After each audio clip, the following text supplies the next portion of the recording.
Playoffs? Don't talk about playoffs. You kidding me? Playoffs? I just hope we can win a game. Another game.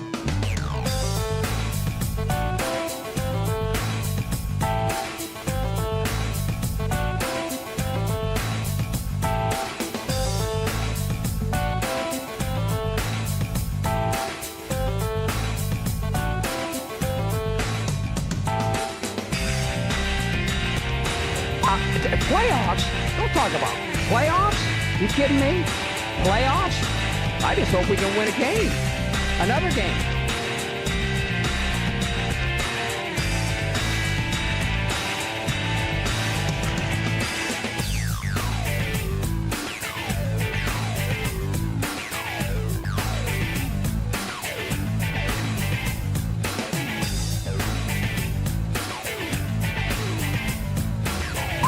Playoffs? Don't talk about playoffs. You kidding me? Playoffs? I just hope we can win a game. Another game.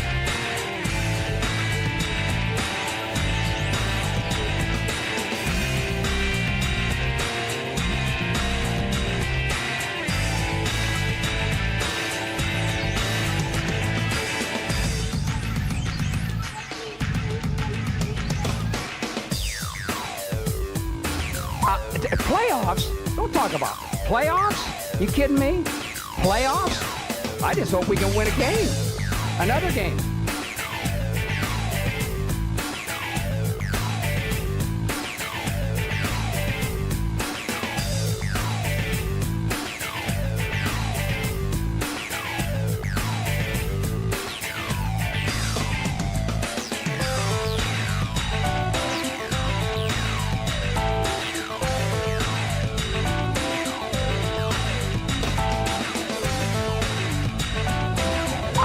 Playoffs? Don't talk about playoffs. You kidding me? Playoffs? I just hope we can win a game. Another game. Playoffs? Don't talk about playoffs. You kidding me? Playoffs? I just hope we can win a game. Another game.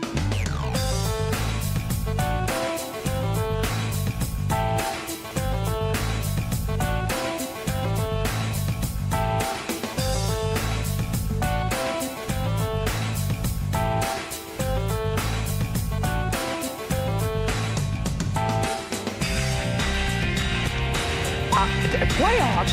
Don't talk about playoffs. You kidding me? Playoffs? I just hope we can win a game. Another game.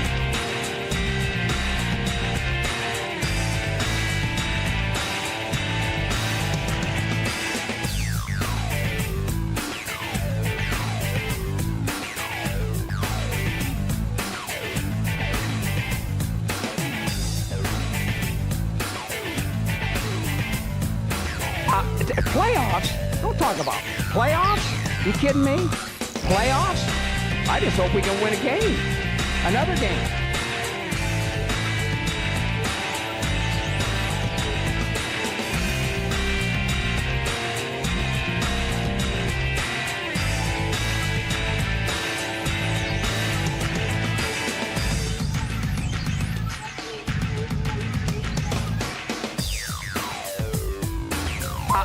Playoffs? Don't talk about playoffs. You kidding me? Playoffs? I just hope we can win a game. Another game.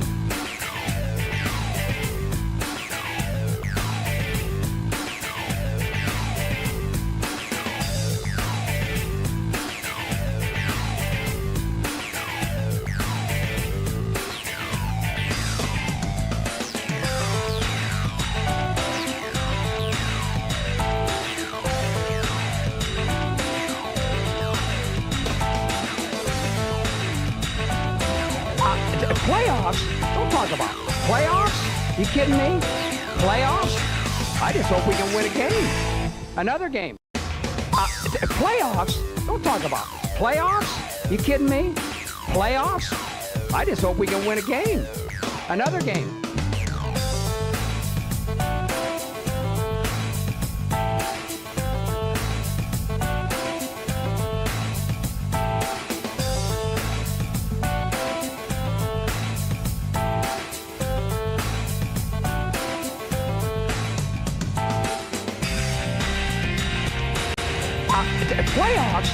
talk about playoffs. You kidding me?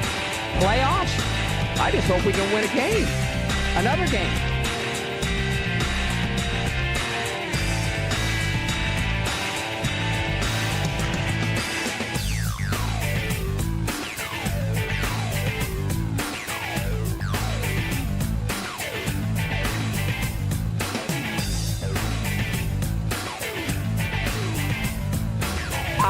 Playoffs? Don't talk about playoffs. You kidding me?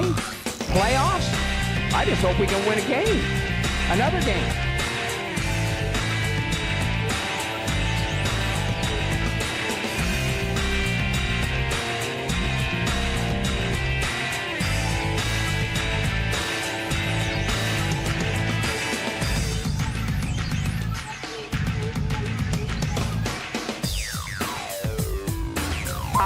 Playoffs? Don't talk about playoffs. You kidding me?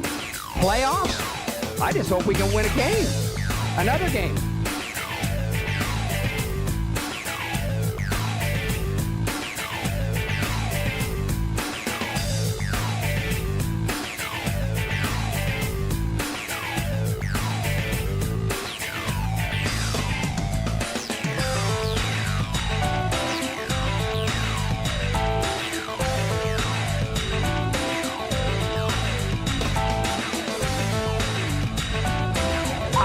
Playoffs?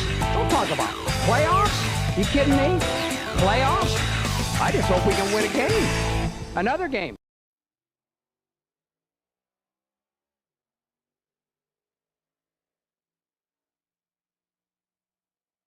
All right. Welcome back to the Iron Thunder Racing Network.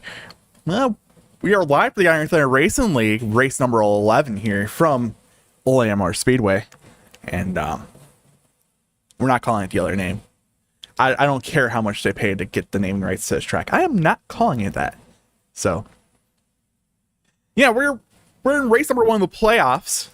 And we're talking about playoffs here tonight for the Big Four Trucking 192. It's on your screen right now. And yeah, we get 125 laps here tonight from this 1.54 mile super speedway type racetrack that was designed here with the use of iRacing and a next gen car that was at the time nowhere near the official final state. So there's that. We did start the first round of the playoffs tonight. A lot of interesting things we need to go about here when I show you your playoff points, as some of the most dominant cars in the seasons have pulled out of the playoffs. And you can see here by looking at the playoff points, they're not on there. Zach Millett, Daniel Wiles, Kevin Weston, Dalton Tucker, all say, yeah, we had our fun. We'll see you another time. And all the quits for the season. I mean, don't play them. Go out there and win all except for 2 races in the regular season. You had your fun, so there is that. So this makes a whole lot of excitement coming up here, as now everyone's just separated by 12 points here. Kevin Hash comes in as your current points leader, followed by Brandon Clisters, Ray Rittenauer, Storm Patterson, Eric Chapeau, who's being currently replaced with a substitute driver as he has other stuff going on tonight. In 97, sixth in points is not here. Who is sixth in points? That is Josh Cully. He's not here, so he's going to start in a deficit. Randy Caldwell is in for Matt Quick tonight, and then if I see this right, no, that's wrong. That's getting updated for qualifying. So it's currently not Sawyer or Brandon Pamitat in the last playoff spot. Those guys, are tied for 8th. It's a 7-way tie for 8th. As you'll see here, everyone else also has 1,000 points. So in the first round here of the playoffs, it's going to be 3 races. We go to Atlanta here tonight. Next week we go to Watkins Glen. And I think the round of 8 finishes off at Milwaukee, I do believe. So that is our round of 8 here tonight in Atlanta. next week at Watkins Glen, and then rounding it out at Milwaukee. So we are going to be focusing a lot on those 16 drivers for those 8 spots. Right now they're doing qualifying, and I am really surprised and shocked by who currently is not on the pole. This is a new shocker. Normally when we come to these plate style tracks, it's one dude who qualifies on the pole, and he's currently not on the pole here with 50 seconds left. He's qualified 8th. And Storm Patterson's currently on the pole with a 31.630. Currently being out Sawyer up by 3/100ths of a second.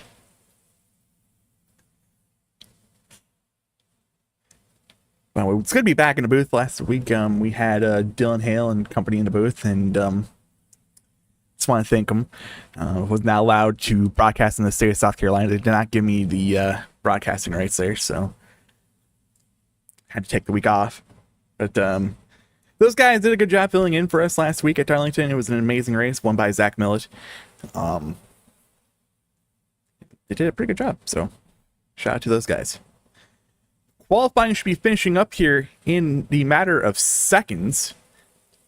And it looks like 11 cars turned a lap, leaving the other 9 who came out here tonight not running a lap. So that means we're going to go over your starting lineup here. As soon as it pops up on my screen, I can go ahead and click it. And there we go. And our pulsar is on the track. I actually have to wait for him. It will be the 8 machine, defending champion, Storm Patterson. He is one of our 16 playoff drivers. He'll be starting on the pole tonight. Earned himself a point for that pole position. Starting to his outside will be the number 35 machine at Ott Company. For 35 Toyota Camry will be Sawyer Ott. Starting third, currently not on the grid, will be number 48 machine in Brandon Pamitat. Starting fourth, another playoff driver, Christopher Gale, in number 9 Cadillac Nuclear Man machine.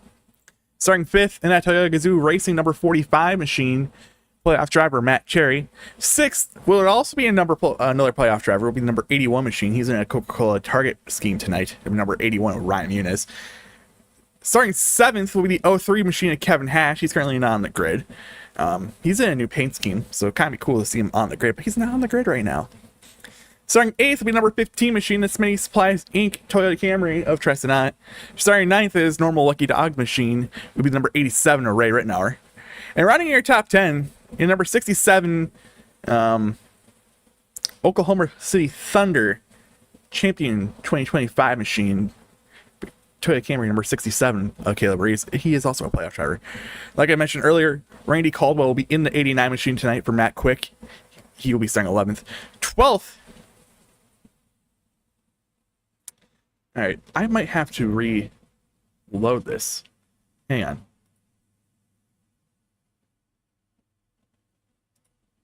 Okay, he is here. So yeah, I have to reload all this. All right, hang on. Starting 12th tonight will be the 33 machine of Josh Cully. 13th will be the 25 machine of Brandon Klusterhuis. 14th, again, another substitute driver, will be number 97 machine in that old body Toyota here of BJ Hash. 15th tonight will be Nathan Shiflett in that number 4 machine, throwing back to when Kevin Harvick threw back at the All-Star race a couple years ago.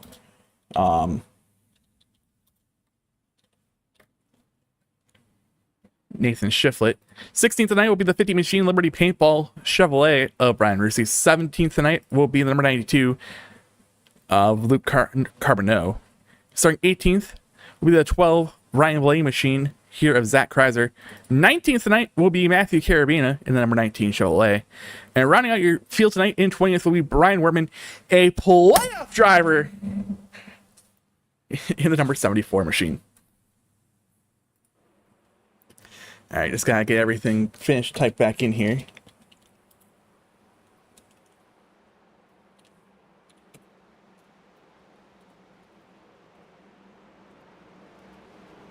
As we're gonna get ready to go racing here. Stage 1 tonight will be on lap number 30. Stage 2 will be lap 16. White flag will be thrown tonight on lap number 125.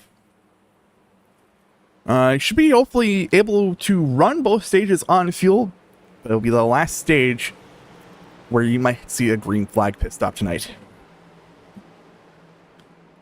That being said, we'll go ahead and go to the flag stand as we see Barney the flag man with the green flag in hand as we are racing here at Atlanta.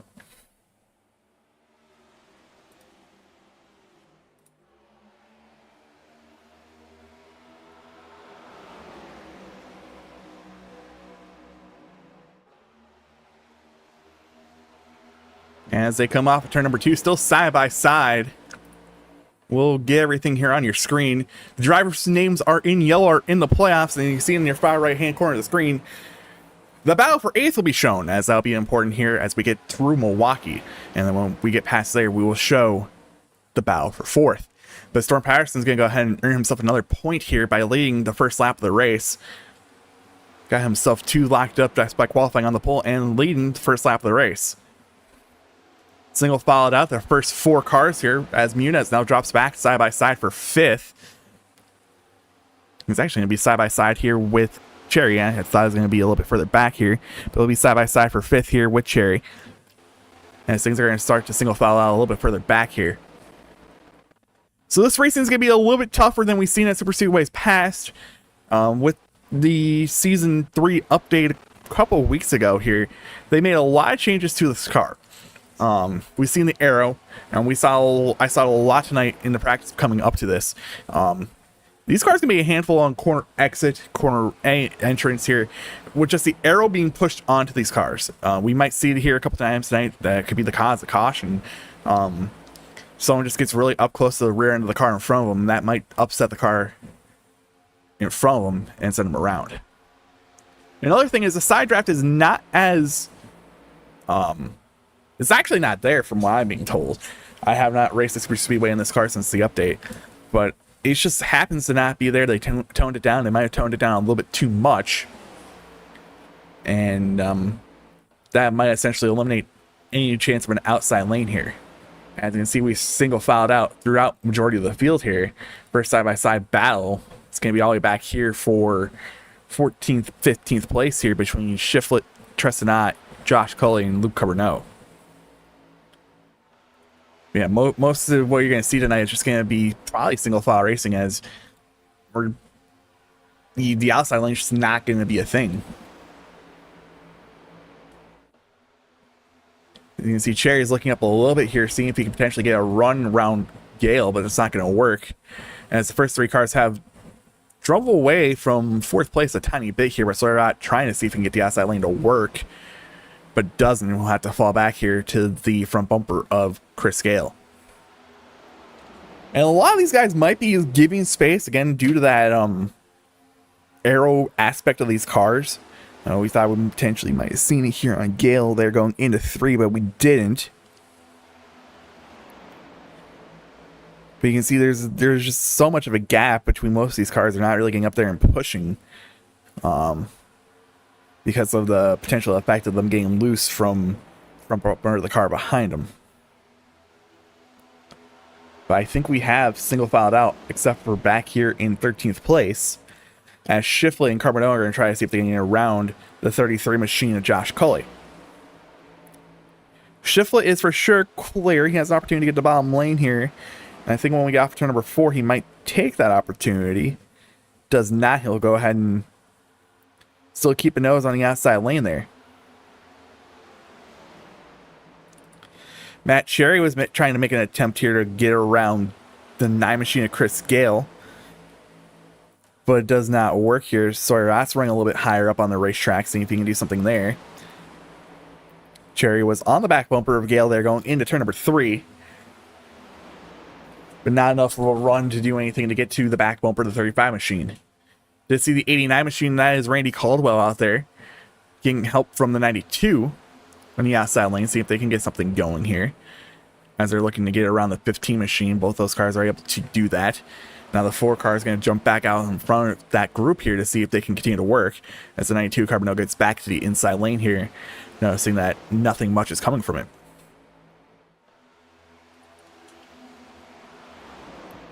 Shiflett here now is going to try to be side by side with the 25 machine off turn number 4. His 9 laps are completed. Again, we're racing the lap number 30 here in stage number 1 for those playoff stage points. Muniz was on the outside of Cherry here, but does not have the help. He's going to potentially fall all the way back to that front bumper of that 4 machine, as there is no hole for him to get into. That 4 machine is making the outside line work here. More as the inside line does check up, gives an opportunity to advance your position forward. But we do have rules here of out of bounds. I know if you do most official racing here on the sim, hosted races, whatnot, they don't have out of bounds. There's no technical out of bounds in terms of iRacing, but we do have that here. So those double white lines here with a little red in between it, that is out of bounds. You cannot go down there to advance your position. Can't go down there to do anything. You can go down there to avoid a wreck if necessary. But again, just not much work being done with the outside lane here. And if I'm wondering if that has to do with the fact that the 4 car can't really get to that back bumper, the 81.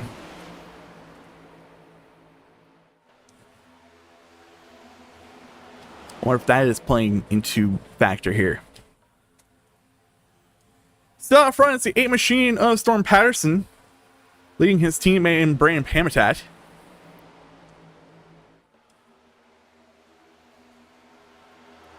And they had a pretty decent gap here back to start out, about 0.2 of a second.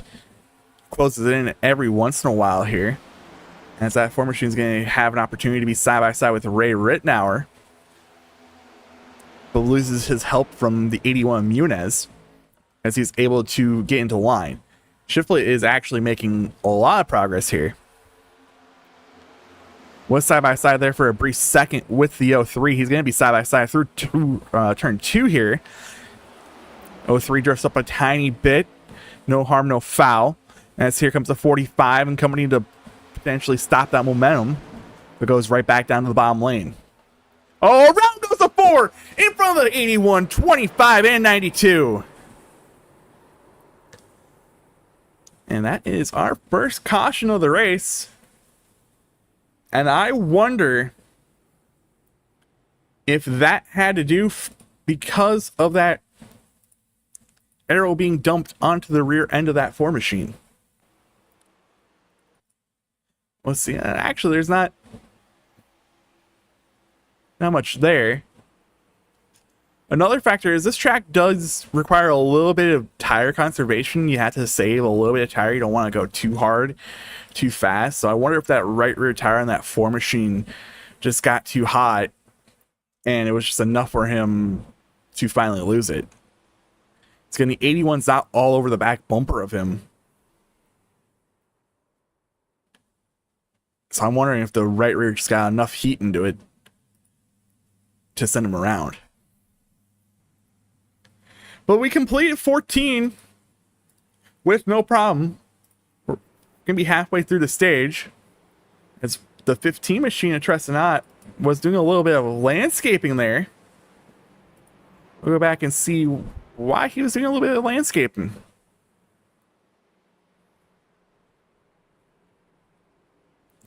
That is strange. Going through our Quaker State logo down there. I think just catching up to the field. Gets on the brakes. Maybe downshifted enough to send him through the grass. Don't think he was involved in that wreck. That car looks fine. I mean, do I have a camera that can see the nose? Yeah, that Toyota Camry looks fine. So I'm going to guess he just got on the brakes there trying to slow down while catching the field. And then send him around. So we did see a little bit of work there from the outside lane. Question is, are we going to see more of it? Real quick, we'll go ahead and pull up your point standings because that could play a factor into Brandon Klusterhuis, as he's going to fall outside of the top 8. He's going to fall all the way back to 11th in points right now. With points being so tight, any sort of damage, like you can see Muniz out here, he stayed out on the racetrack. That is interesting. That Chevy is used up, and he decided to stay out on the racetrack. So that could hinder potentially the outside lane here on the restart. But when we do go back racing, we'll have 13 to go in the stage. 17 will be completed. Again, I don't think fuel will be much of a concern, as it does look like the Ford Machinist Shiflet will lose a lap here underneath his caution, fixing that damage. As our round goes to 97 here coming off the apron. Did Ray get involved in that wreck? No, his Chevrolet looks fine, so not sure. Just because cars are looking a little bit weird due to the preset I have, I'm not real sure.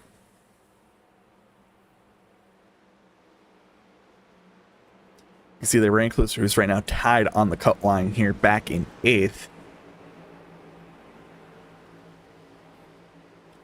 That is going to be something we're going to be paying a lot of attention to here over the next 3 weeks. But they're back into the Echo Park Restart Zone. We'll call it that. We'll call it the Echo Park Restart Zone, but I'm not going to call it anything else. So we're back racing here at Atlanta. Great restart there by Storm Patterson. Gives the opportunity for the 48 machine to drop in line here right behind him. Those two are going to try to continue to lead the field here, as Chris Gill's going to get left out to dry as the outside lane just disappeared. But he had an opportunity to get into the line here, as here goes the 48 machine to the outside. Not real sure if he got loose there from the arrow from Sawyer Ott. So that's going to really upset things here, as Sawyer Ott's now going to get help from the 45 machine here to try to get to the back bumper of the 8 going into turn 1. Move Sawyer Ott up to second, side by side for third between Cherry and Pamitat. Again, not much for side draft in these cars, so you can try to go down there and side draft him going into turn 3. It's not really going to help him at all. As Sawyer Ott and Matt Cherry here are going to try it here, and they will. Ooh, that could be borderline. He did cross the double lines there on the bottom. That could be a close call right there. But move the 35 machine to the race lead, as Storm Patterson now falls back into 4th here, as the 67 is also able to get around.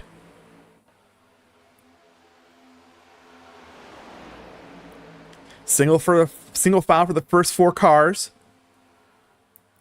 Side by side here for 5th on back. So again, we'll see if these guys can get the outside lane to work like Shiflet was able to do earlier. Storm was side by side there for a brief second. We'll now look to the bottom here, get to the inside of the 67 machine. Go top to bottom through 3 and 4.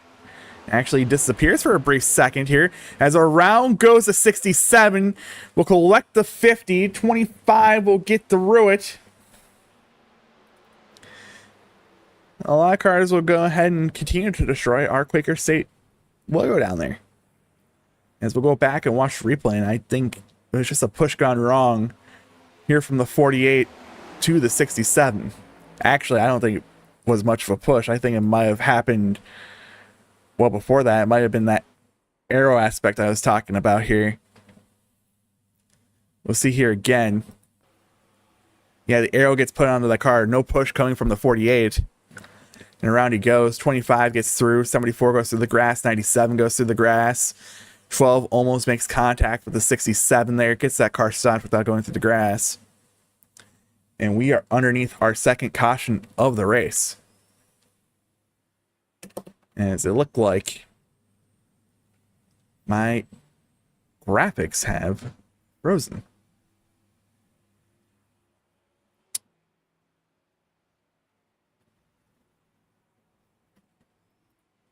All right, that's cool.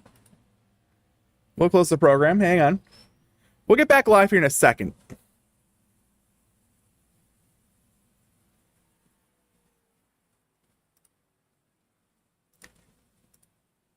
Just a brief second. No, I don't want to update to the newest version.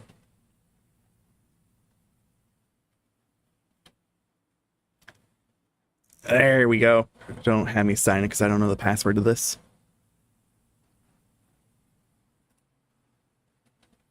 All right.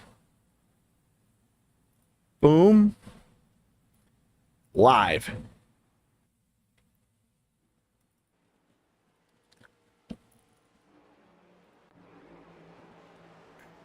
We should be live now. We'll just type in this for again.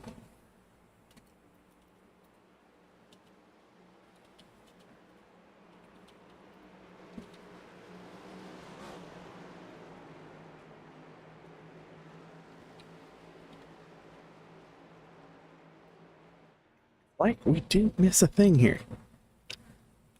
There we go.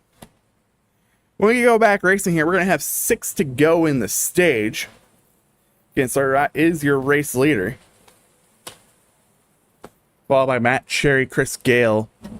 Sorry, Storm Patterson, Chris Gale. Trestonot, Brandon Pamertech. Randy Caldwell. Josh Coley, Ryan Muniz. And Zach Kreiser. Again, stage points get paid out here on lap number 30. And it's going to pay a lot here to some of these guys here right around that cut line. Be very, very important for them. This top 11 have not... Although some cars have pitted. This information is not going to be accurate. The 67's around. What happened?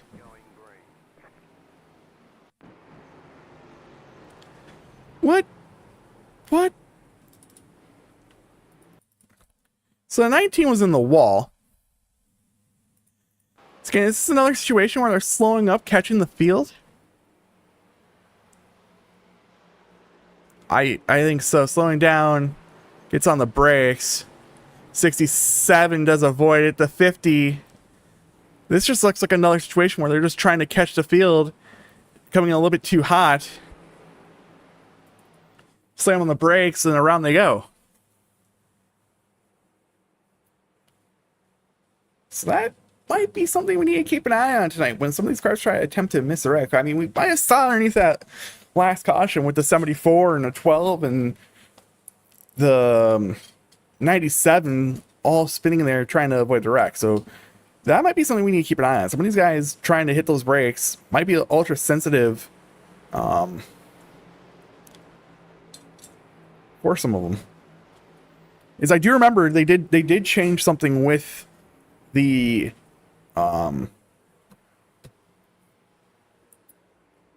what's it called? I know what it's called. It's right there.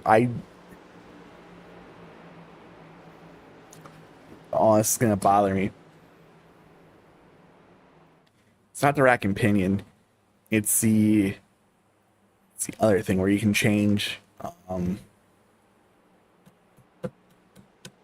right, I'm drawing a blank on it. I cannot tell you what it is. Well, Sawyer did choose the outside lane here on this restart, so he's going to potentially do a teammate restart to get in front of that 45 machine of Matt Cherry. As we will have 5 to go in this stage, not 6 here. As the caution did get delayed 1 lap.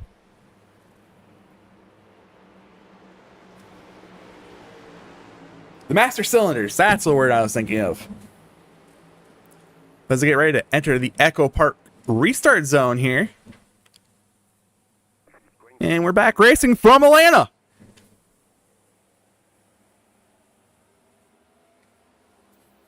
Ooh, Gale has an opportunity. Storm Patterson was looking on the inside there, but does not make a pass. I think he should be fine. And the outside lane's just not going to get going here. Chris Gale, by the way, was a winner last year when we had this race in the playoffs a year ago. He won this race, so it advanced to the round of 8. So he's one of our 3 previous winners in this race. Grant, some of those wins came at the previous version of this track. I know Rittenauer and Trestonat won when we were back at the non-super speedway version of this track here. Well, a lot of damaged cars here can be seen hindering some of these cars a little bit further back here. The 50 machine has a decent amount of damage. Might be slowing down the 03 and company behind them. As we come to the line 3 to go in the stage. As Caldwell is trying to see if he can look at the outside of the 8 machine and Storm Patterson, but nothing coming from it. We'll actually help that 8 machine here up the racetrack, because the 9 looking potentially block the run they had there. Surround goes to 9 here. Again, looks to be a little bit of an arrow situation as the 35 goes up and blocks. 9 looks to get a little bit of a push here from the 45 machine here. As the comes to 15, and around goes to 48. 48 around, the 12's involved. Brandon Klusterhuis saves it. And we are under caution yet again. Like I said, I believe this will be our stage 1 caution. Go back and watch the replay here.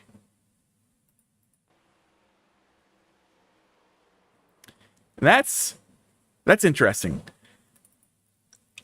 I don't know. I mean, Cherry makes a tiny bit of contact here. I'm not sure if that's enough. Could be enough contact. I'm not real sure. The 03 barely gets by. 25 again. Had to get on the brakes there. Heats up the right rear tire. And around they go.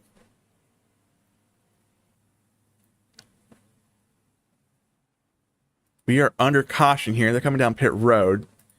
So, Dylan, if you're listening, I would love the stage 1 results, so I can get points updated and a little bit more accurate for these fine folks watching at home.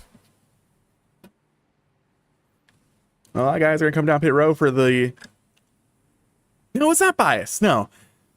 It's a master cylinder, so you can change the master cylinders on these cars. So, I normally, when I do these, run most master cylinders on a 1-inch master cylinder on the front, so I have more stopping ability in these cars. It's just, I believe the depth of them. Not real sure. It's not brake bias. You can also change the brake bias. That is the option. Put it more to the front of the car, more to the rear of the car. But it's the actual depth of the pad themselves on the car. That's what I was thinking of, the master cylinders. Brake bias could also be playing a factor. I don't know what the brake bias is on the fixed setup, so who really knows? But the race off pit road will be won by the 8 machine of Storm Patterson. Spent 10.1 seconds in his pit box, and I guess 2 tires went onto that machine, as everyone else has spent about 15 seconds plus, 14 seconds plus on their pit stops here. Again, stage 1, I think, was won by the 35 machine of Sorot. So that's for sure the only thing I know for fact. As lights are off on the iRacing.com pace car. And we had a pretty hectic stage 1 there. One guy spent some time on pit road. Ryan Muniz finally came down pit road and fixed that car up. Still looks used up on that front end, but didn't look like it was hindering him much. As hopefully he's well aware that he needs to slow down a little bit more when you get on those brakes.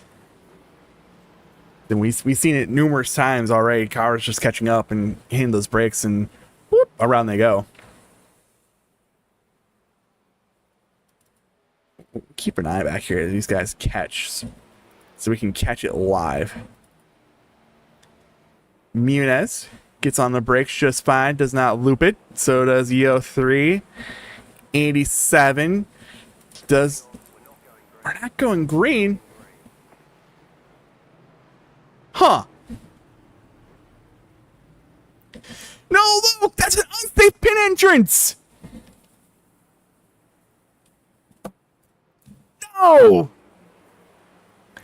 So I think we might have delayed the caution to get us to the actual stage lap here of 30. I don't think that's Because I feel it wasn't caught up, potentially? Oh, it might be because... Yeah, Tristan had to let everyone by. So I think... we could be doing that for that. And also get us to lap 30. On the stage. But now we're racing the lap 60 here. So when you go back racing here, we'll have 28 to go in stage 2.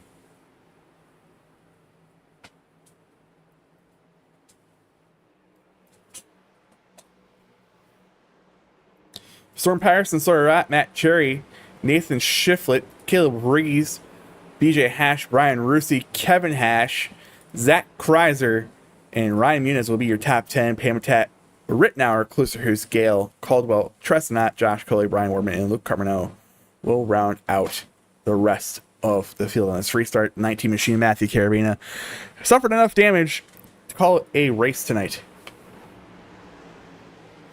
Also, we get Dylan Hill showing up on our graphic now because he got into his car. So there is that.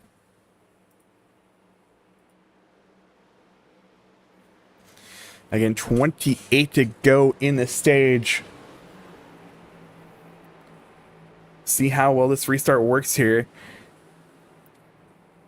And Sawyer has that 45 machine behind him. Teammates with a 35. And not so amazing start for him, as he can still be side by side here with the 35 going into turn number 1. Enough to get that 35 to the inside here in front of the 45. Single followed out. So 97 is now going to be side by side with the 12 machine. Actually side by side with the 81 here. Is the 87 now looks to the outside lane here. But also looks like Ray's been playing it pretty safe so far tonight. Wondering if he wants to have a car to be there at the end.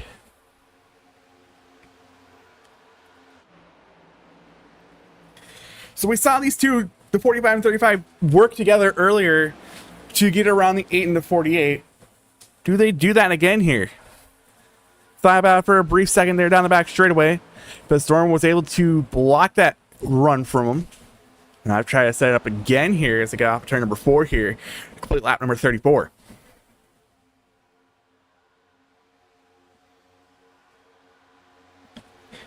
And this is just real different plate racing than I'm used to seeing here on the sim with this car.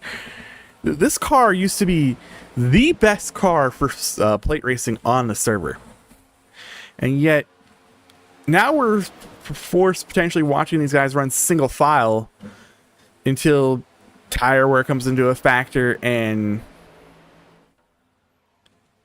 just enough of a checkup here. I mean, we can see the 12 machine. He's going to try the outside lane there.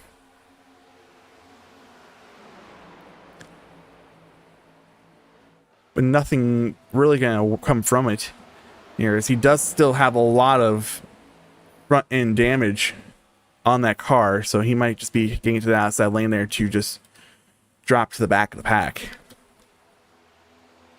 So 48 machines in the wall up there in turn 3.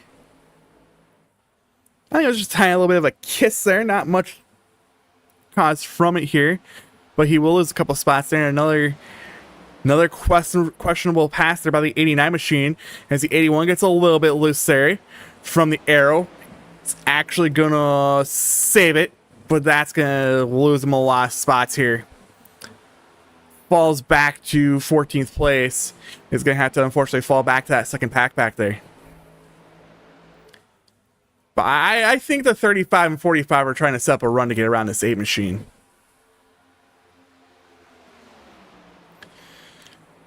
Been lagging about a tenth of a second, tenth and a half back from this 8 machine, seeing if they can get a run off the corner, but the 8's been able to have enough time there to go up and block it. Also staying smart to keep it on the bottom of the racetrack here, not giving the opportunity to fake them high and go low. And so he'll lead another lap here tonight. It's the 4 machine will look to the outside lane here. 67 will go to the inside here.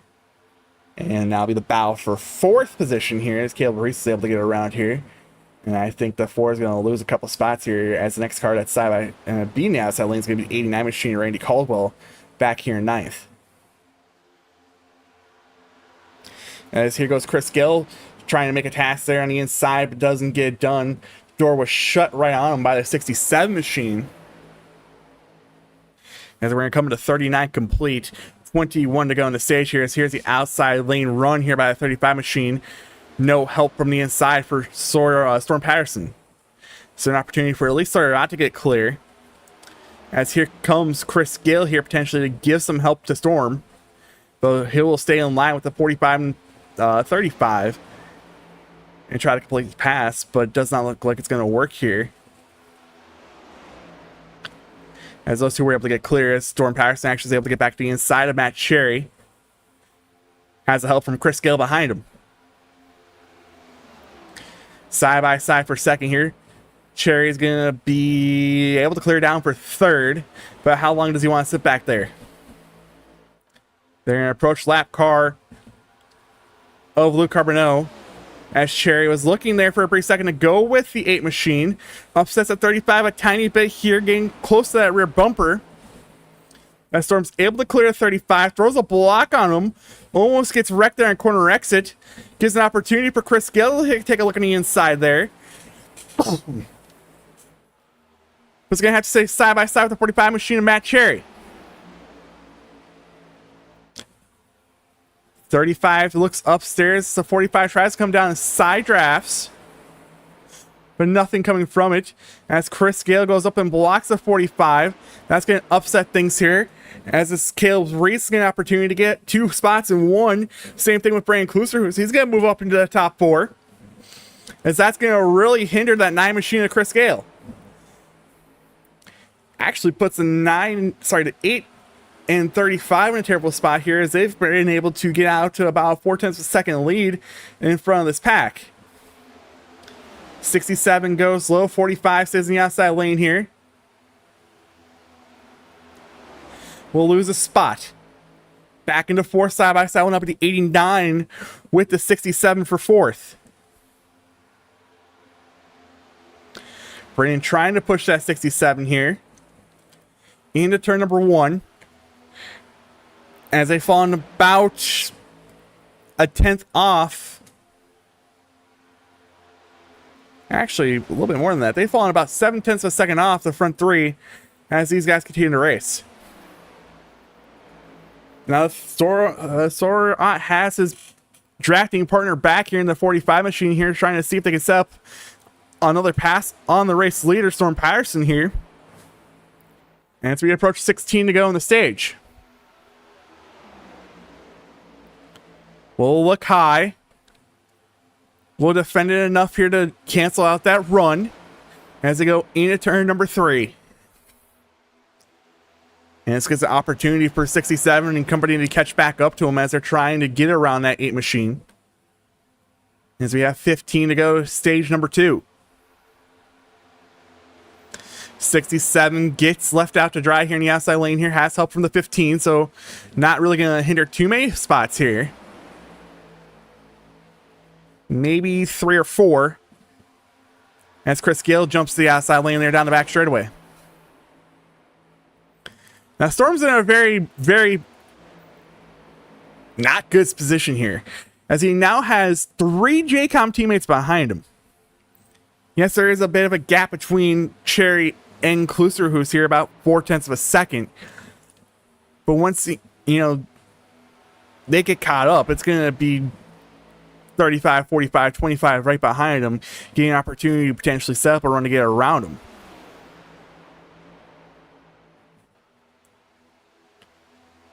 Again, single filed out through most of the field here. We have 2 distinct packs. 48's in a pack of his own, being caught by the pack that's being led by the 97 machine of BJ Hash. Technically, we have 3 distinct packs here, as the 81 and 87 both falling off the packs here. 87's actually in danger here, as he's going down the back straightaway as the pack's coming off turn number 2. Going a lap down.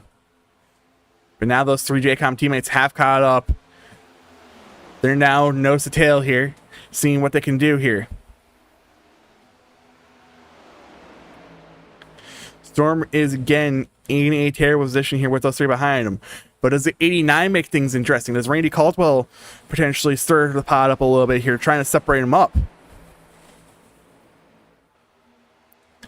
If Cherry doesn't hold a decent line through the corners here, he will get side by side with that 25 machine. As here goes Chris Gale looking the inside lane here. Caldwell's again able to separate him. So now at least it's not a 3-car tandem behind him, teammates behind Storm Patterson. As we approach 11 to go in stage number 2. Caldwell now looking in the outside lane here. Doesn't really have the help behind him. Tries a side draft, but doesn't really work. Will have, I think, enough of a time to get to the inside lane here. So the help is now finally catching him here as the 33 and the 15. Making the outside lane work, catching him up. 10 to go in stage number 2, 75 to go in the race. So now has the help from his teammate and Cully behind him here. As the inside lane's just not well put together, but I mean, we're not really going to see much of this put together with the current draft package. And Cherry washing up a tiny bit here in the corner might lead him to potentially lose the inside lane. As here goes Caldwell, he will take that inside lane here. Cherry's going to run him tight there on the bottom. Move Cherry here back to 4th. Was able to get down in front of Brandon Kluster, who's here. This looks like 89 gets a little bit free there on corner X, but is able to keep the car underneath him. We're going to have 2 more cars fall off this pack. It looks like the 12 and the 67 are going to fall off this pack here. So that is 10th and 11th here on your score sheets. As Cherry looks to go block the outside lane here in front of the 33 machine, it's going to get an opportunity for the 9 and 25 potentially get around here. As 3 cars are able to pull away about half a second in front of this group.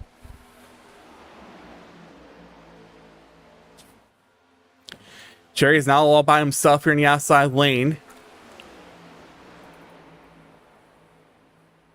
As Kluster, who's Cully for sure going to get by him, has the opportunity to get down to the bottom groove if he wants to, will. Falls back in 7th place. And Stargott just does not really have the run right now to get around that 8 machine. As we're approaching 6 to go on the stage, and here comes another lap car. Catching 81 machine. He will be the first car a lap down here because I don't think they're going to catch the rest of them here. Might be able to catch Rittenauer again before the end of the stage here in 6 laps. From a 2nd lap down. But there they go by the 81. He's currently in position to get the lucky dog when we see our stage caution here in 6 laps. But that's half a second advantage that those front 3 cars had is now gone. As here goes Caldwell trying to see if he can do something here in the outside lane, but does not have the help. We'll be side by side with Sir Rock coming off turn number 4.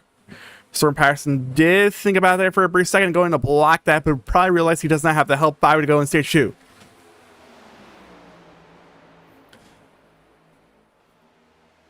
It's been mostly the A car out front here tonight.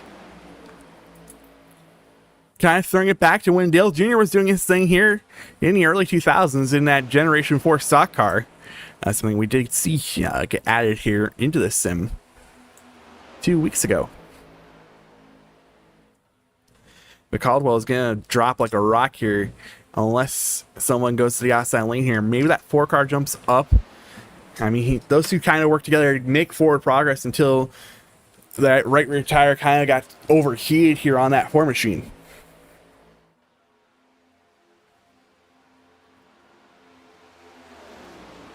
Just taking a look here, making sure, not seeing anyone potentially losing a lap here, as they were 3 wide for a brief second here as a 45. I think was just washing up like he's been doing most of the time here in the corners. 3 to go on the stage.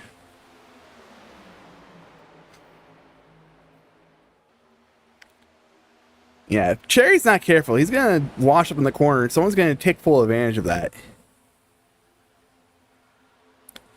Munez has been able to stay onto this pack, so he has not lost his pack. Rittenauer has gone 2 laps down. So he's kind of in a not so good situation for him here, as he's someone we normally talk about at these plate tracks being in contention to win it, but we saw with the qualifying effort tonight might not be his type of racing here. Sorrat was trying here, had the run from the top, will now look at the inside, has the inside lane here, see if he can do something with that inside lane, as here goes a 45 machine to the way top. They're going to be 3 wide here for a brief second. 8 thought about clearing down in front of the 25. Not much space there. White flag to go. 1 to go in stage 2. I don't know what I just said. 3 wide for second. Very, very tight confines here of a Lamore Speedway. Don't think this will be much of a challenge for behind as long as they're 3 wide. Through 3 and 4 for the final time in stage number 2. It will look to be Sorrat sweeping both stages here tonight from Atlanta. Followed by, we'll see as everything cycles out, followed by Storm Patterson, Matt Cherry, Brandon Cruz, Chris Gale, Randy Caldwell, Josh Coley, Tresnott, Nathan Shiflett, and Caleb Rees rounding out your top 10. And this is very, very, very interesting racing we're seeing from the Atlanta Speedway, Motor Speedway, as his car was drifting there. And that might have been their opportunity to pit there. But unfortunately, since they had to wait on the pace car, might not have been able to pit.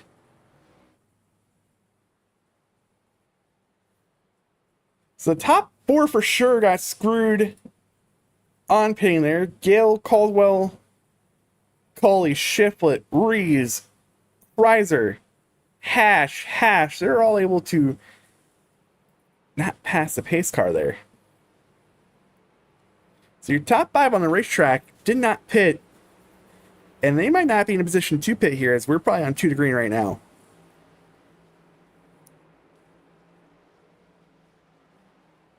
This could get very, very interesting, because they do pit in a close pit. That is a drive-through penalty here on iRacing. It is something that can be cleared by race control, and it might be something that does get cleared if that does arise here. But then they'll put Matt Taylor in the field. But Chris Gale does win the race off pit road, followed by 89, 33, 4, 67, 74. And here they come down pit road. I think it might be a situation where they will probably get their black flag cleared here for entering a closed pit road due to the pace car taking its sweet old time. But it's going to also now give the opportunity for Chris Gale and company to assume the race lead.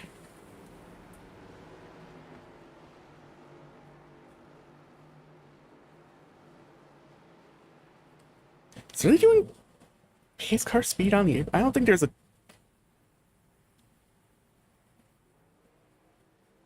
Yeah, they're getting their black flag cleared for entering a close pit. The damage is going to be done here. I think that penalty will be in along those lines, so they're going to have to fall behind everybody. We'll have about 62, 61 laps to go here. I'm willing to bet that this caution will probably be delayed as cars are still catching up here. And there it is. You're going to hear it from my iRacing spotter saying we're not going green. So the green flag for stage 3 has been delayed. And we can talk about next week. We'll talk about next week real quick. Next week we're going to Watkins Glen for a streak of races that have a amazing race style to it, if I have to say at least. We're going to Watkins Glen for Wet Buff Stop 100. I just like that race name. That's a cool race name. It's not as best as not as good as the race name for the Milwaukee race in 2 weeks. That race has an amazing race name. But on July 1st, we'll be at Watkins Glen for round number 2 of the round of 16.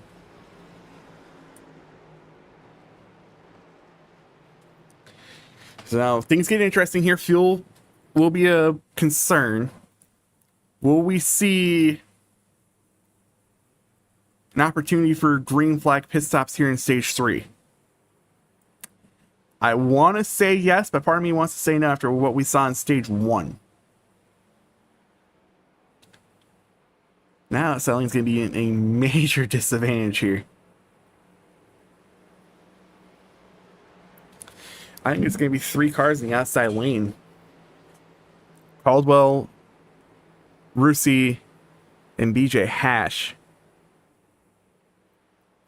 So again, I think everyone who came down for a pit stop there might be serving end of longest line penalties for entering a closed pit and having that black flag cleared. Oh, all right. We'll go ahead and quickly show you points as we currently sit. Chris Gale would be your points leader. Stage points are not factored into this, and your cut line would be then 2 points without stage points between Cherry and company.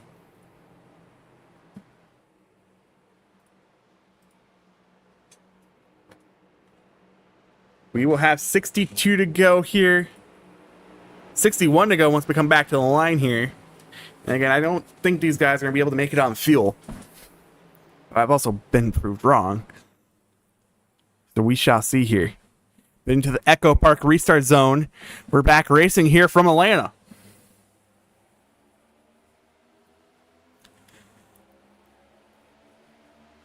Gosh, that outside lane's in such a major disadvantage here.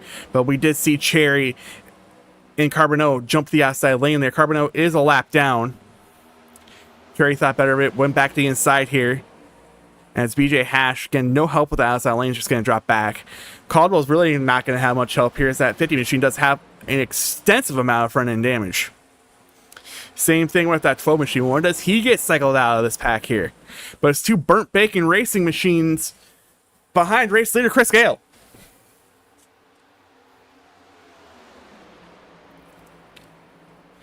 Shiflett, we have seen Shiflett be the guy who goes to the outside lane. Same thing with the 89. We see him continuously go to the outside lane here. As here comes the 35 and the 8 machine working around some of these damaged cars.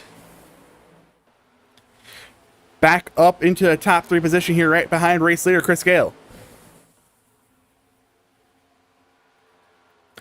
We have seen that 35 machine be aggressive here, trying to take looks at the inside lane going into the corners. Does not do it this time. Will stay put in that inside lane behind Chris Gale. And as here goes the 15 machine looking to the top here, down the back straightaway. 4 cars look to be in that outside lane here in the top 10. 5 cars total. I think Brian Werman's also in the outside lane. Yes, he is. But we see a couple severely damaged front end cars also out there. So that could be hindering any sort of progress that second group will make. Matt Sherry with real no help out there.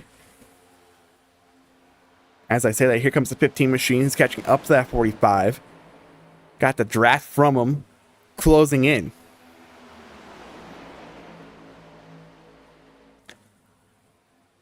And as we approach lap number 69 here tonight. Nice. Leaving 57 to go.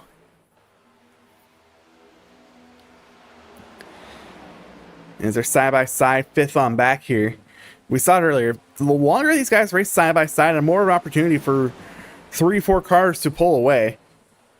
We saw it earlier there. We saw it with Sawyer, Storm, and Sherry. Those 3 were able to pull away while they were racing side by side. So far, hasn't been able to really pull away. And so I don't think there's much oomph from the outside lane there. As Sherry advances a tiny bit there, corner exit, but will be side by side with the other three going down the back straightaway. As Chris Gill goes to the top, I don't know why he's going to the top, goes back down to the bottom.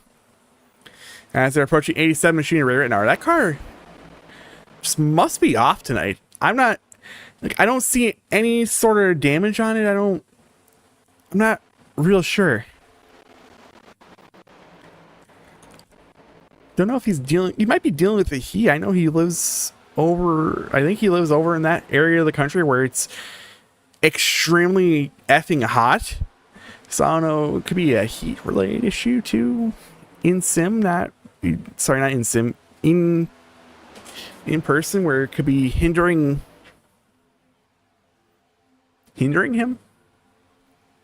I mean, I know that's why I didn't race much the last 4 days, because it was so gosh darn hot here. I don't know if that could be playing a factor for the 87 machine. We did see for a brief second there the 35 was thinking about setting up a maneuver there on the inside of the 9 machine. But we'll continue to pack the air on the back of him. That Cadillac Nuclear Man machine. I believe it's Nuclear Man. No, Hazmat Man. Hazmat Man. It's a series he did on a game a couple years ago on his YouTube channel, King CG. Something like that. I'm not 100% sure. But something you should go check out. It's a pretty fun series.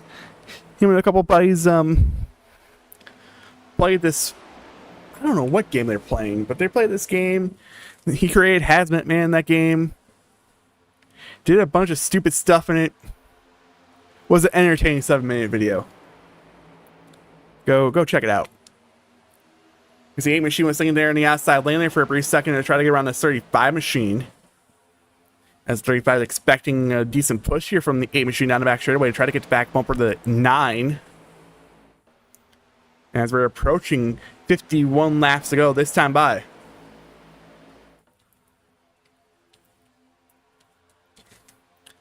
By the way, drink some water, folks. Stay hydrated. It's a great time of the year to stay hydrated. And Sherry's really been able to just stay there. He hasn't advanced much. I mean, he's moved up. Oh, sorry, Gale left the bottom open, gives the door wide open to that 35 machine. And as we have a new race leader again tonight, both stage winners, the 35 machine and Sawyer Rott. I was gonna say Sawyer took advantage of that, but I think Gale ran the top down the back straightaway and gave all opportunity for him to get around there. He's going to lose 3, 4, 5 spots. And maybe more down this back straightaway here as they're all single file through most of this field. I think he had the opportunity but doesn't do it. Had all the opportunity in the world to just get in front of that 4 machine but didn't take it. Tried to get in front of that 48 but won't work. Maybe in front of the 81. Yes. Falls in line in front of the 81. No, he goes back to the outside lane. There he goes. He finally takes the inside lane there right in front of the 81. Now we'll check up the 81 in front of the 67 here. And there's 48 laps to go here tonight from Atlanta for the Big 4 Trucking 192.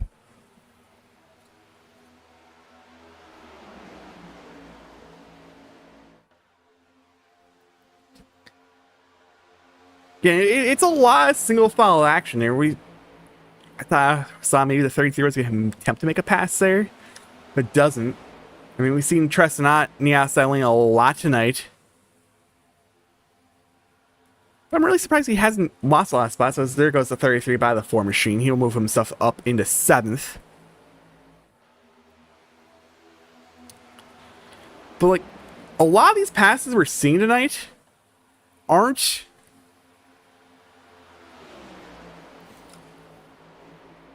like your typical pack racing type of passes. It's a lot of like corner exit. You just got enough of a run.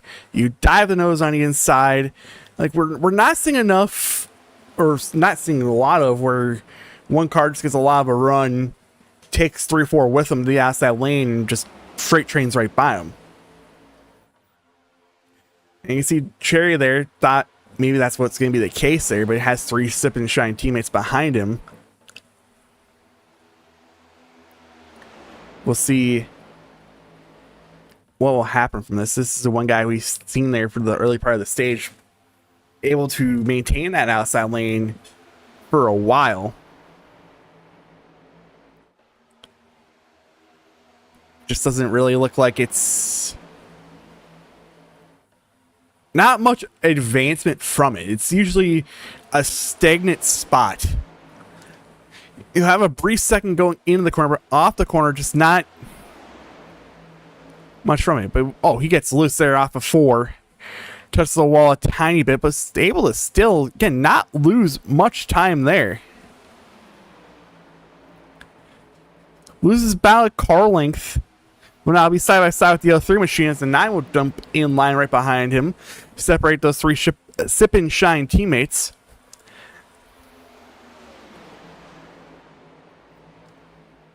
But where will we see? I think we might see the 45 fall in the line right here. Has all opportunity to do it. Will fall right in the line. We'll now see Zach Kreiser try to see if he can leapfrog some cars from them having to check up going into the corner. Well, at least leapfrog 1 should be, no, does not clear the 67 there. As here goes Chris Gill taking a look at the outside of the 45 machine. This is for 5th. Again, we saw Cherry do that a couple laps here. Doesn't have much from it. Doesn't really have the people behind him. 42 laps to go here. 83 are completed.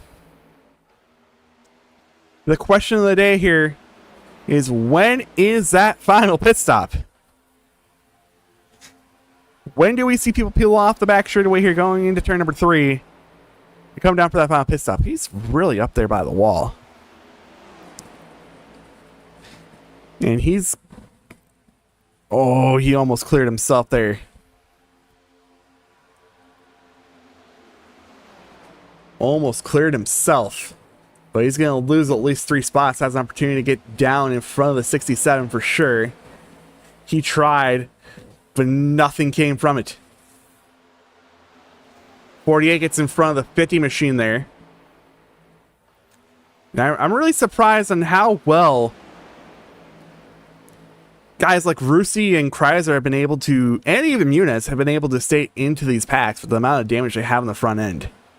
I mean, you can see a little bit there also on the 48 machine in a Hamatad. He has, looks to be a little bit of left front damage. As there goes Chris Gill again trying the outside lane. And nothing coming from it.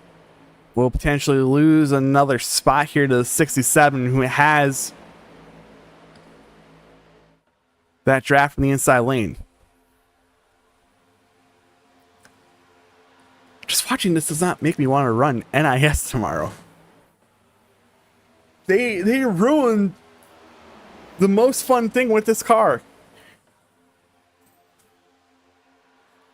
Like, this car was the best super speedway package on the sim, and they ruined it.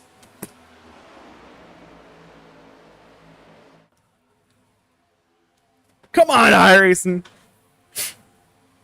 87 completed. 38 to go. We've been racing for about 26 laps here. Well, actually, about 24. When they went back racing. If I had to guess, maybe if you want to run it out of fuel, maybe 50 laps. Maybe a little bit more. I just don't think you can make 60 some odd laps you need to make here to the end of this race on fuel.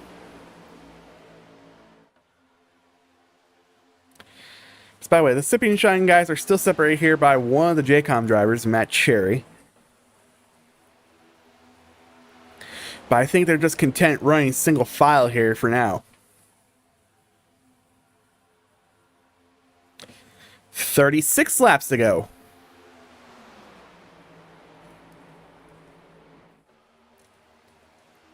Again, I just don't... I mean, do you run 31, 32 laps and then just split the stage in half? As Chris Gill is still trying the outside lane there. This is going to be the furthest he's gotten. He's actually cleared Cherry, so he's moved back up to 5th. And he'll try it again. Goes the outside lane here, but I don't think it's going to work that much this time. But here comes the 45. The 45 is going to jump the outside lane here, give a push to that 9 machine. See if they continue to advance their positions here on the racetrack. And as the sun's starting to set here in sim time, it is... Alright, really, I don't feel like... Alright, the sun's not setting. It's just cloudy. Alright. Because it's 4:14 in sim. That sun's not setting. They're side by side for 3rd. So Gale was really able to time it out here, timing out the runs to the guys checking up. He's going to have an opportunity here to be side by side with Sarat for the race lead. Getting help from that 45 machine. Seeing a tiny bit of a wobble there. He has an opportunity. Opportunity's gone there to get cleared down for 2nd.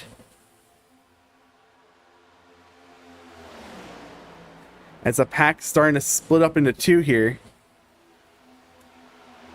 Behind Brian Russi. Brucey's in this main pack, and then there's a second pack about a second behind him. 32 laps to go.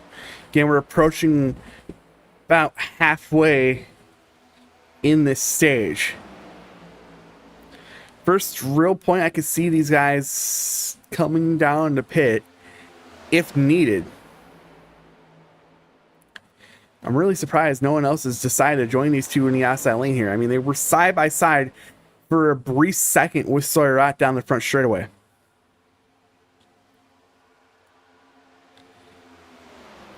So when do they continue? Like, who else is going to attempt to do that? But again, we gotta be approaching green flag pit stops here. Like, at some point, we're going to see a group of cars dip below the apron down there and make their way to pit road. Question's when? Yeah, that pack has really separated. It's now 2 seconds the difference here between Russi and Hamitat. But Russi, last car in pack, and I mean, he does have that front end damage, is going to lose it, so he's going to fall into the clutch of that second pack. And here they come. They're coming down pit road this time. 35. 8. Who else is in this group? Oh, that could be dangerous for the 8. There could be unsafe pit entrance potentially. 03, 33 are all coming down pit road. 89, 67 is also in this pack. 50, 48. They're all coming down pit road. So I think we should see potentially the rest of them this time by. Here they come down pit road. And yeah, unfortunately, Storm Patterson did get an unsafe pit entry trying to push it onto pit road. Seeing this bunch play a little bit safer here. Running about 104, 105 miles per hour. Gale's actually going to lose a spot entering pit road. That gives the race lead now to the 97 machine of BJ Hash.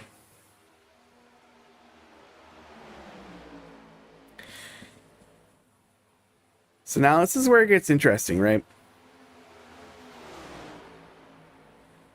I mean, we've seen these guys pit. Here comes the 8 back down pit road. Unfortunately, that might be the nail in the final coffin for his race. Also, the 35 machine got a penalty. So that could also be the nail in the final coffin for his race. 2 huge penalties coming to pit road for green flag pit stops.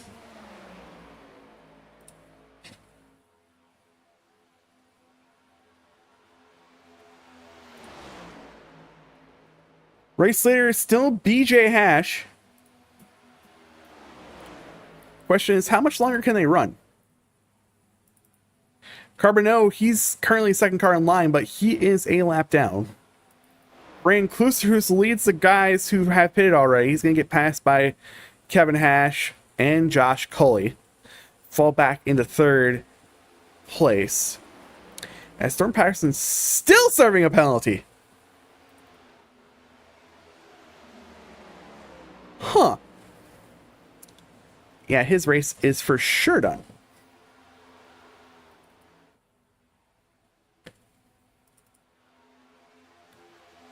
So when it's all said and done, it's going to be 4 cars. Then it's 1.6 back to Caldwell. Then it's another 3.5 back to Chrysler, Cherry, Gale, Shiflett, Muniz. And then another 6 seconds back after that to Pamitat and Company. Has Hash, Wortman, and Carbonneau all stay on the racetrack still. 25 coming to 24 to go. And I mean, they're still running 29.8s. Sorry, no, that's their fastest lap. They're running 31.1s. We're at 30.3 in Company from the guys behind them. As here goes Kevin Hash, who let the 33 machine by. Taking a look at the cut line. That pit row penalty is going to be huge. Storm goes from, well, this is without stage points. It's going to be huge because he goes from being in to being out. But I feel like he has earned enough stage points tonight to potentially keep him in there. And you can see right there goes being 1 point out. And it's an opportunity to fall in line here and help this 5-car pack. By the way, Carbonneau pits. He came in for his last pit stop. No issues there. It still leaves Brian Wortman, actually, the only car still on the racetrack. And here comes the 97 down pit road. So when does Brian pit? Right now, he's going to come down pit road. So when everything cycles out here, it's going to be the 33 machine as your race leader. So I think, yeah, amount of time you lose entering pit road here, it's just too much. So Wortman's still going to be a leader. He's on pit road right now. Coming into his pit box. Expect 30 some seconds on pit road. So he's going to be about 16 seconds behind this group here with 22 to go. By the way, winning this race advances you to the next round. So all these front 4 that are on the lead lap, I think maybe Caleb Reese here in the 67 is really going to be the aggressor here when things start to get interesting here towards the end.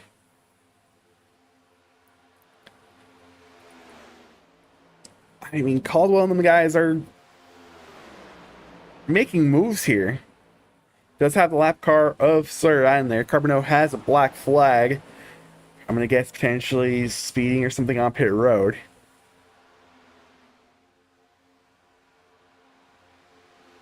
Oh, he had a meatball flag. Huh. That's interesting. But if I was Chris Gale, I'd just sit in line and just follow these guys to try to catch them. Because they are catching. It's a 10th per lap.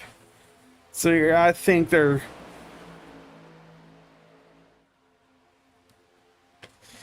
going to need a lot. A few tenths that time.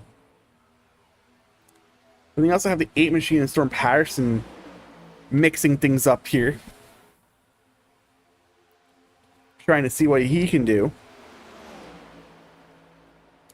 But maybe one of these guys here in Reese, Hash, Clusers get a little bit eager and try to mix things up a little earlier.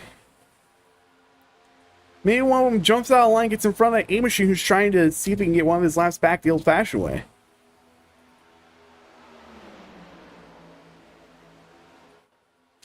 Not real sure. Wortman, by the way, comes out in 11th.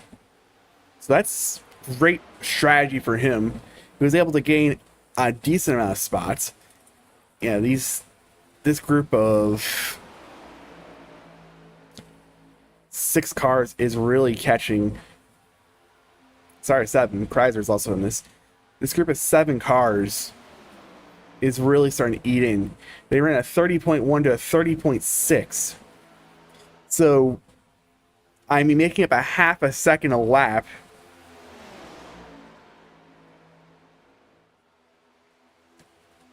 Probably just give him enough time here to mix things up for the race lead. 16 to go. I mean, so Storm Patterson's really just trying the outside lane there. I don't know why. He's affecting this bunch right here. As you do look, we do have a decent tie here, at least for 7th in points. Without stage points again. Very unofficial points results. Gap's now down to 2 seconds here. And they're starting to sniff that draft. They're starting to get a little bit of that draft here. As Cully did pick up his speed that lap. I'm looking at the wrong numbers.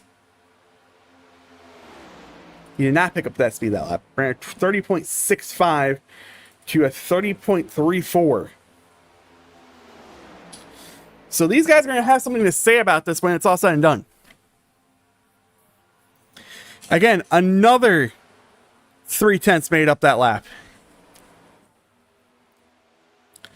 Down to 1.6 seconds between the 7-car group and the 5-car group. And it might become a 6-car group to a 5-car group as Gale's going to try to mix things up here. Gale, just stay in line. Worry about racing once you catch this pack in front of you.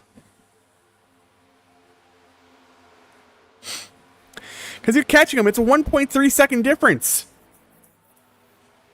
I mean, that draft is starting to smell really, really good right now for him. Like, why are you racing units side by side?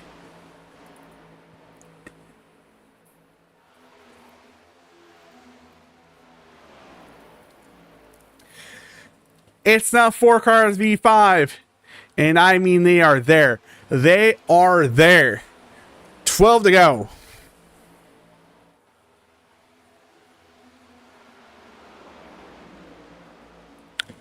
And here they come.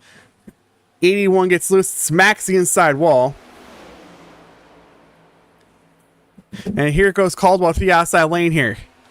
Took that run he had when he caught this pack and is able to get side by side for second. 11 to go. It's going to have help from the lap car of Storm Patterson in the outside lane.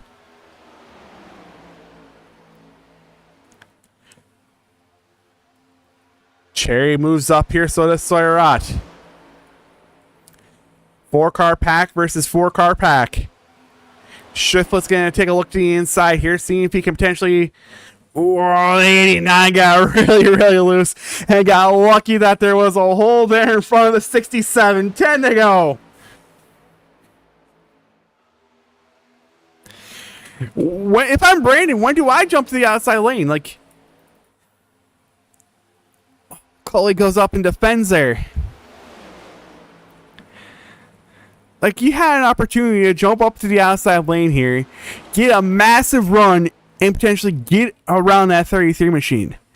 Now you have no hole there in the outside lane to do anything with, as Caldwell is side by side with Cully. 9 to go. By the way, Caldwell has won numerous races in this league. I believe he might have been one of the first guys who've won maybe 3 in a row, if I remember my history right. And that maneuver Gale did there, trying to pass Muniz down the back straightaway, really just screwed him over. Caldwell does take the race lead. 8 to go.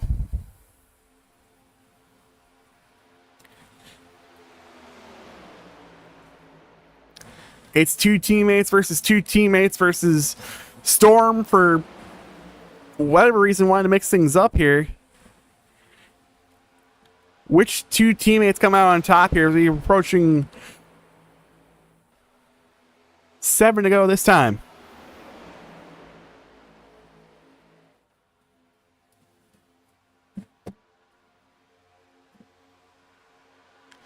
Back to single file out.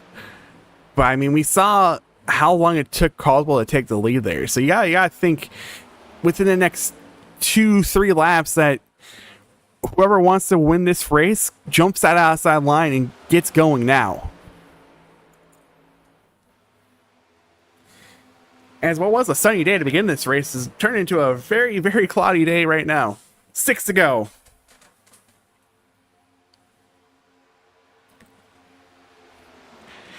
If I had my eye on the guy to stir things up, it would be that 45 machine.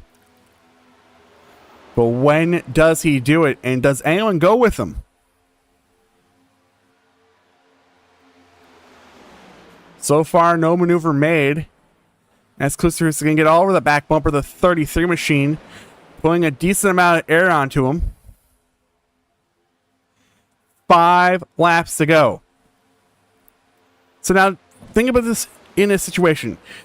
Quick will get the points from this, but will not get the automatic advancement into the second round. Caldwell wins this race.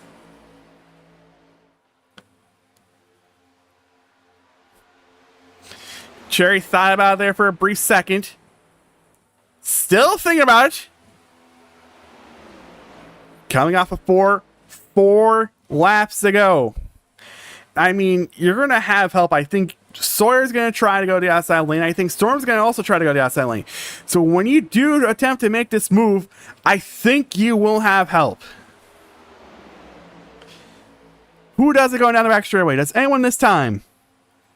I don't think this is like previous versions of this car where you can wait till the last second to do it.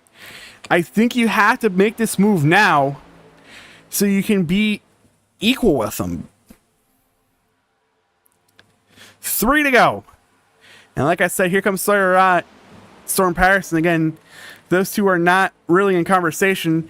Muniz joins the guys who are out of the race here. Will not complete about 11 laps of this race. There goes Charity outside lane. Around goes to 67. The caution's out. And I think Sawyer was involved in it. So unfortunately, that's going to eliminate his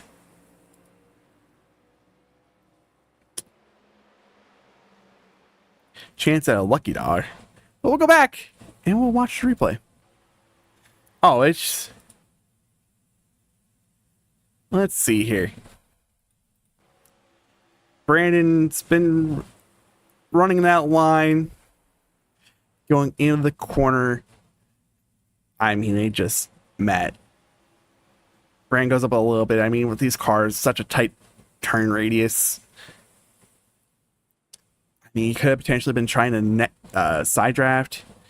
And when he did, that's enough to trigger the net code that this game so lovely has. I mean, tiny bit of net code, but they're going to make contact no matter what. And that's enough to upset that car to 67. And just happens to be in the direct line of the 35 machine.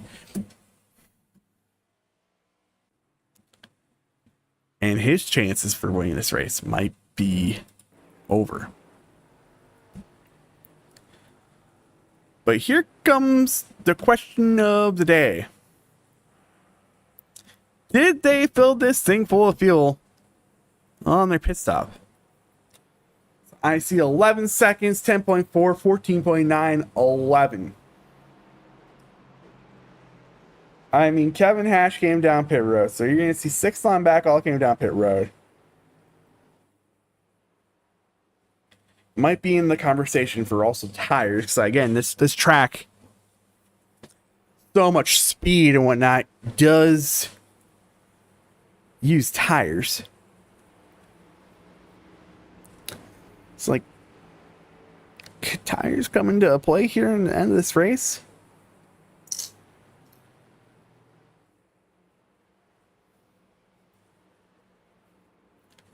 I think sorry, just oh, he's gonna stop it.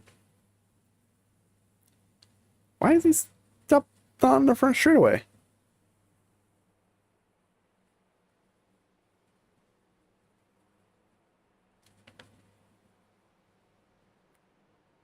Did he accidentally get a lap back that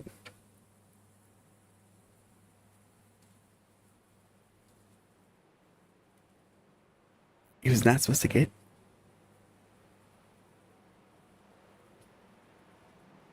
Not 100% sure here. But we will come to Iron Thunder Racing League overtime. Overtime works like it does in real life. We get 2 attempts, though. We do not have this unlimited attempts thing.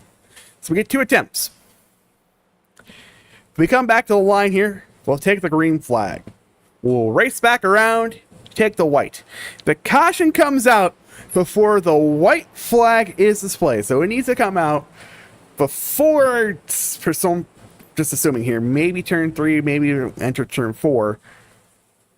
We go to our second attempt. If it does not come out, we take the white flag, we race to a checkered. And then whatever carnage happens on the last lap, happens on the last lap. So, we got 2 attempts at this. It's going to be Randy Caldwell, Josh Coley on the front row, Matt Cherry, Brandon Klusers, road 2, Treston Knott, Kevin Hash. First guy came down pit road, 14.8 in his box, took tires. We'll be in 6th, and it'll be Shiflett, Gale, Kreiser, Rusi, your top 10. Brian Wortman still in 11th place. BJ Hash also back there. Again, top 5 stayed out on the racetrack. Everyone else came down pit road. Into the Echo Park restart zone we go. 2 laps to go. Attempt number 1 in overtime. A terrible jump by the outside lane there. Is able to get to 15 up into 3rd place. See what these 2 teammates can do as here they go. Gonna try to take the run early on the outside here. Coley is able to fill the spot back in here in 3rd place in the line. Cherry drops down, leaving Treston all by himself, but here comes the 03 machine of Kevin Hash. Coming to the line, the white flag should be displayed. 1 lap to go, sponsored by nobody.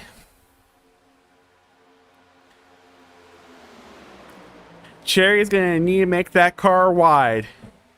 How wide can he make it? Through off a 2 for the final time down the back straightaway. Caldwell looks, nothing coming from it. We'll continue to look. We'll now look to the outside. Nothing there. Off of 4. Does he have something for it? Does get not to the inside. And Matt Cherry will win the race. Followed by Caldwell, Coley, Klusers, Shiflett, Hash, Kreiser, Gale, Pimitet, Wortman. Your top 10.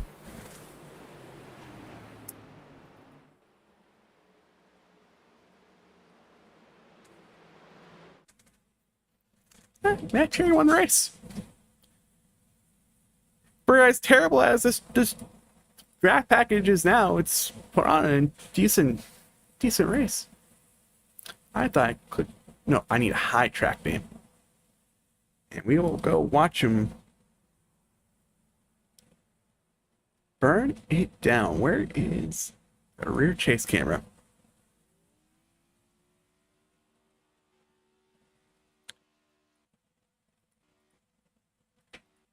Right there. All right. And the first time in 2 weeks, we'll talk to someone who is not Zach Millett as your race winner. We'll up into the booth and we'll talk to him. Race winner, Matt Cherry. You won this race.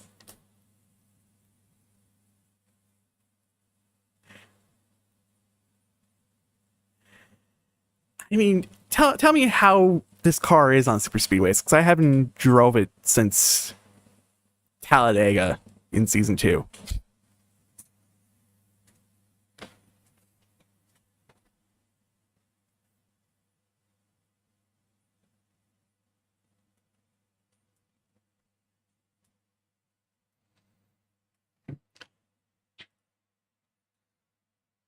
side draft them into the corners and, keep my momentum and do it by myself. That you have. This win does lock you into the next round, so you get to go and essentially not give an F at Watkins Glen and the Milwaukee Mile. Yeah, I like Watkins Glen. I don't care much for the Milwaukee Mile. But, on to the next round I go. First guy who's locked in.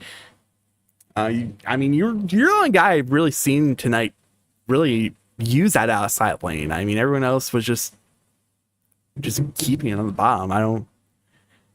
Were you just trying to talk it through and be like, why? I like getting out here and doing just different stuff and what everybody else is doing.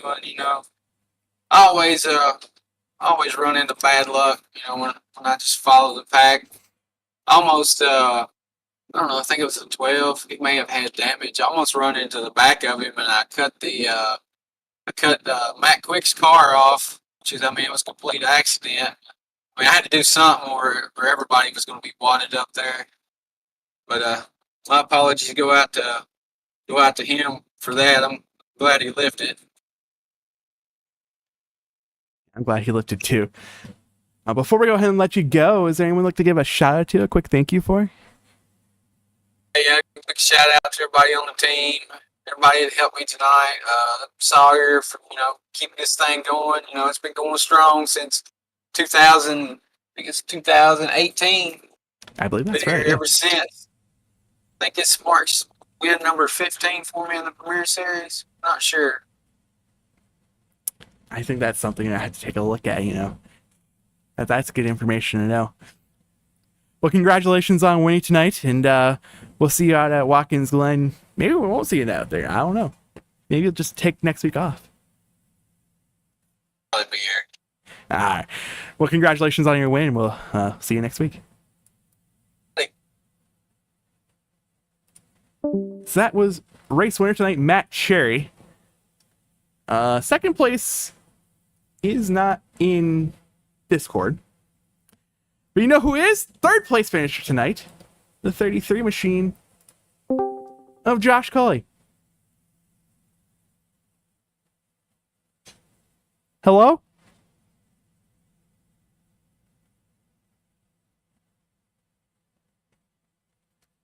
Josh Cully?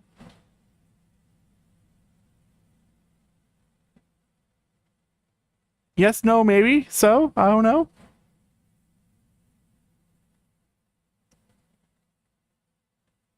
We'll give him another 30 seconds here.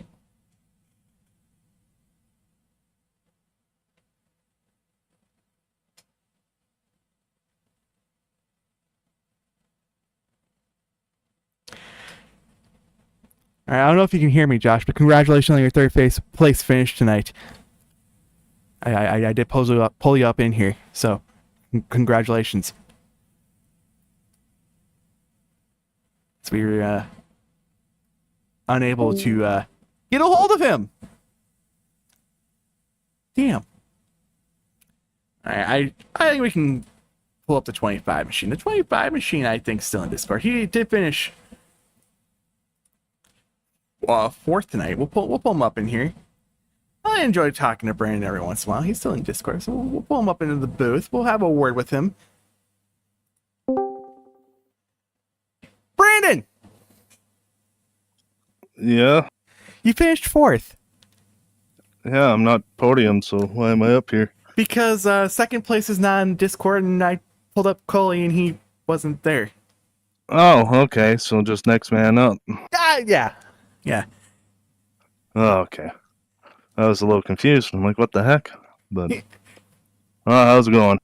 I just watched a all-right race from Old Speedway. A race you finished fourth in. Yeah, 2 minutes damage left, so. When the hell did you get 2 minutes of damage? Is that still from early in the race? That was from it was initially 5. So, You did all I was that? very happy about that. My teammates can attest on how happy I was to watch somebody push a guy in the corner on the high side and wreck the field. So, I do want to make a case. It was at Arrow aero aspect. There was no contact made when he went around from the car in front of him. Oh, Car behind him. I think it was from the aero aspect. all I'll say is it's been multiple weeks of a little over aggressive driving, and it's I'm gonna start racing you how you race me, kind of Ricky Stenhouse situation with Carson. I understand you're trying to move to the front, but everyone that practiced knew that was going to be the case, and some people are just being a little too aggressive. So it basically made me be from behind and have to claw. A fourth place is it's a win in this car right now. It's demolished. Yeah, I did not see all that front end damage, unless that came later, or has that been there the whole entire race? No, I was there the whole race. Front end damage. It said side end wheel was bent out of line, and I was wheeling that thing. So you've been able to. There's something wrong with this car. They need to take a look at this car because there's I didn't think way... it was that much damage, but when it initially happened, but it's 5 minutes. Some things got bent. It wasn't easy to drive, I'll tell you that. Like I'm looking at your car right now, like. There is no way that car should have came home fourth. And I saw numerous other cars tonight, like the 50 machine, the 12, like they had front end damage, and yet here they are still being able to race. So they need to take a look at this thing. Some people can't wheelman like me, so. Well, that's true. You are the wheelman, man. Because that's the thing. I figured out a way to drive it, and I just kept pushing. I couldn't lead. That was the other thing, so I feel like it's a little realistic. When I was in the draft, I could keep up. But yeah, it was basically just clawing for everything, and even coming to the end there, I'm so happy Cherry got a win there. And good thing for JCOM and all that, but it was one of those things. If I told him, I said, "You get in front of me, I'll help you all day long, but I can't poke out a line and push you." So it came down to the end, and it was like, basically, I know that I have to do what I can so the 45 can get up. He did his job and got the team a win. So you're gonna see how the points lie after this race, and I'm pretty determined next week. I think you should be in a pretty good spot, you know. Well, they're so tight. Who knows? Points were so tight to begin with. It's yeah. Well, you finished. Oh, sorry. Go ahead. I was gonna say it's more or less of the being so close to win this year and always being the bridesmaid. I can't have that anymore. So it's time to take the bull by the horns and do something about it. I think we need to do something about that. Well, before we go ahead and let you go there and continue to chew on that gum there, is there anyone like to give a shout out to and a quick thank you for? This gum from basically keeping me calm, cool, collected. JCOM for working so hard. Everybody at ITRL, and I'm sorry I couldn't put this beautiful car in victory lane. So let's go to the Glen and see what we can do. All right, one more question. What's the flavor of gum? Oh, spearmint, like always, man. Spearmint. All right. Well, congratulations on your fourth place finish, and look forward to talking to you next week. Thanks, man, and thanks for doing. And be hopefully talking to you next week. Hopefully, man. I'm gonna go ahead and move you to where you were summoned. So sounds good. All right, that'll do it. We got a couple of interviews in. Fortunately, we couldn't get Cully or Caldwell or anyone else. But we'll go over your results. We'll pull that screen closed. Hide that, and we'll look at your results. Again, it's Matt Cherry winning tonight's race, followed by Randy Caldwell. In for Matt Quick, Josh Cully, Brandon Klusters, and Nathan Shiflett, your top 5. Kevin Hash, Zach Kreiser, Chris Gill, Brandon Pemberton, and Brian Werman will round out your top 10. 11th through 20th, we'll see BJ Hash, Trestonot, Brian Rusi, all cars on the lead lap. Starter out will finish 1 lap down in 14th. Storm Patterson will finish 2 laps down in 15th. Caleb Reese, after that late race incident, will finish 16th, 4 laps down. Luke Carboneau will come home 17th, 5 down. Ray Rittenauer will come home 18th, 6 down. And Ryan Muniz, I had some mishaps late in the race, will come home 19th, 14 laps down. Matthew Carabiner, early mistakes will cost him to finish 20th place tonight.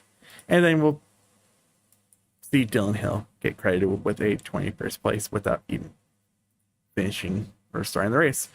Look at your points. Very, very unofficial. Stage points are not in here, but based on points just earned from finishing position, it would be Kevin Hash as the points leader. Again, super unofficial. Brandon Clusers, Matt Cherry would be tied for second, but Cherry has an automatic bid into the second round. Josh Coley, Matt Quick would be tied for fourth. Storm Patterson and Eric Chapeau would be tied for sixth, and then the cut line would be 2 points between Gale and Pamitat if there was no stage points involved, but there's stage points involved. And then Rittenauer, the App Brothers, Breeze, Carbonneau, and Muniz. Again, Sawyer would have 20 more points, so that would put him in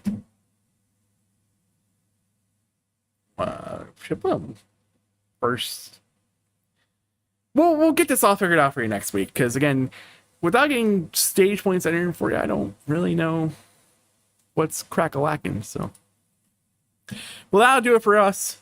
We'll be back next week, same time, from Watkins Glen for what bus stop? 100? I think it's 100 from Watkins Glen. So we'll see you then. Goodbye for now.